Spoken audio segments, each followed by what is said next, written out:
নমস্কার বন্ধুরা, বঙ্গজগতে তোমাদের স্বাগত জানাই। আজকে কিন্তু ফুটবলের দারুণ সব খবর আছে, আর সবটাই ইস্টবেঙ্গল জুড়েই হঠাৎ করে জেগে উঠেছে ইস্টবেঙ্গল ম্যানেজমেন্ট। তো সব খবর তোমরা জানবে। তার আগে বলবো অবশ্যই আমার চ্যানেলকে লাইক, শেয়ার আর কমেন্ট করো বেশি করে। আর চ্যানেলে যারা নতুন এসেছো তারা সাবস্ক্রাইব করে বেল বাটনটা অন করে দাও, যাতে তোমরা ফুটবলের সব নোটিফিকেশন রোজকার মতন পেতে থাকো। প্রথমেই বলেছি আজকে ইস্টবেঙ্গলকে নিয়ে খবর হবে। তো চলো আজকে ইস্টবেঙ্গলের খবর দেখা যাক। ইস্টবেঙ্গল টিম ম্যানেজমেন্ট কিন্তু জেগে উঠেছে, আর তাদের এখন স্লোগান হতে পারে খেলা হবে। তো ইস্টবেঙ্গল টিম ম্যানেজমেন্ট কিন্তু এই মুহূর্তে হাত বাড়িয়েছে রাহুল বেকের দিকে। মাঝখানে কিন্তু রাহুল বেকে শোনা যাচ্ছিল ইস্টবেঙ্গল হাতছাড়া হয়ে গেছে এবং তিনি বেঙ্গালুরু প্রি কন্ট্রাক্টে সাইন করে দিয়েছেন, কিন্তু এই মুহূর্তের খবর আবার ইস্টবেঙ্গল ছাপিয়েছে রাহুল বেকের জন্যে, এবং তাকে কিন্তু একটা বড় প্রস্তাব দেওয়া হয়েছে। রাহুল বেকে রাইট ব্যাক এবং সেন্টার ব্যাক দুটো পজিশনেই খেলতে পারে, এবং রাহুল বেকে ইস্টবেঙ্গলে আসলে ইস্টবেঙ্গলের যথেষ্ট উপকারী হবে। তো সেই লক্ষ্যমাত্রায় রেখে কিন্তু পুরনো প্লেয়ারের দিকে ছাপিয়েছে ইস্টবেঙ্গল। এর আগে যেহেতু রাহুল বেক ইস্টবেঙ্গলে খেলে গেছে, তাই টিম ম্যানেজমেন্টের সাথে একটা তার সখ্যতা আছে। এখন দেখা যাক রাহুল বেকে কী করে আগামী দিনে।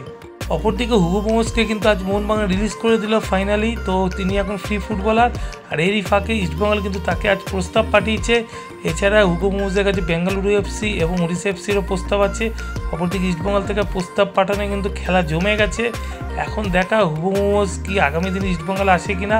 কোচ কার্লোস কুয়াদ্রাতো তাকে চাইছে।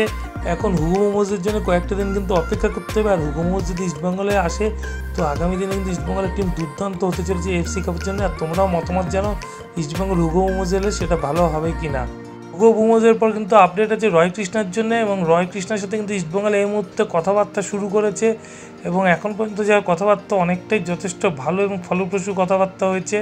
এবং রয় কৃষ্ণ যদি আগামী মৌসুমে ইস্টবেঙ্গলে সই করে এফসি কাপের জন্য একটা দুর্দান্ত দল হতে পারে। এই জন্যে কিন্তু রয় কৃষ্ণের সাথে ইস্টবেঙ্গল কথাবার্তা চালাচ্ছে, এবং কোচ একান্তভাবেই চায় যে ইস্টবেঙ্গলে আসুক রয় কৃষ্ণা কিন্তু নিজেও চায় যে কলকাতায় ফিরতে। তো এখন দেখার রয় কৃষ্ণ ইস্টবেঙ্গলে আগামী মৌসুমে খেলে কিনা। রয় কৃষ্ণ ইস্টবেঙ্গলে খেলে ইস্টবেঙ্গলে আক্রমণ ভাগ কিন্তু দুর্দান্ত হতে পারে।